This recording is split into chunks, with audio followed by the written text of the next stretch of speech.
Hello everyone, welcome back to DRx Learning Hub.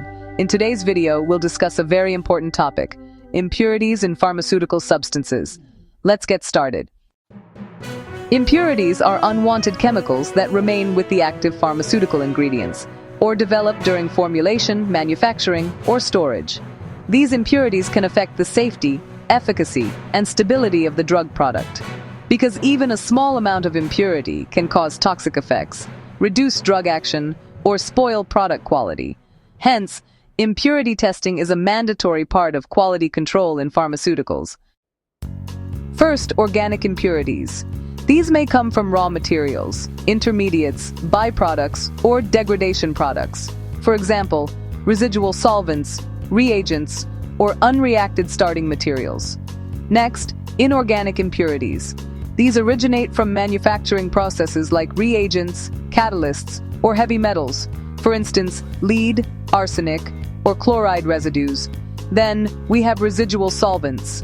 These are solvents used during synthesis or purification that remain in the final product.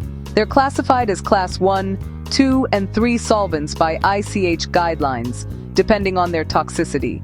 And finally, volatile impurities. These are gaseous or vapor form impurities that may be introduced during production or packaging. So, impurities in medicines can, come from a bunch of different sources. Sometimes it's the raw materials or reagents used at the start. Other times, it's the actual manufacturing process itself. Storage and handling can also introduce impurities, especially if things aren't kept just right. Then there's degradation, which can happen due to heat, light, or moisture. It's actually more common than you might think. And of course, even the packaging materials can be a source of impurities. Now, why does this matter? Well, impurities may cause toxicity or allergic reactions, and that's obviously a big concern. They can also reduce drug potency, which means the medicine might not work as intended. Sometimes, impurities lead to product instability, making the drug less reliable. And honestly, they can even affect the appearance and color of formulations, which can be a sign that something's not quite right. In the pharmaceutical industry, controlling impurities is, well, super important. Companies follow strict ICH, that's the International Council for Harmonization, and pharmacopoeial guidelines for impurity limits and testing.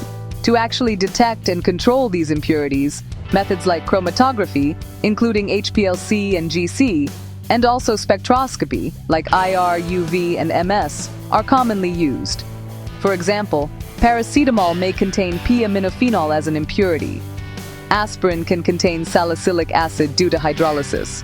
Chloroform may have phosgene as a toxic impurity. These real-world examples just show how careful we have to be. Impurity control is honestly a key part of good manufacturing practices, or GMP, and it makes sure that every single medicine is safe, effective, and of high quality. Thanks for watching. Don't forget to like, share, and subscribe to DRx Learning Hub for more pharmacy learning videos.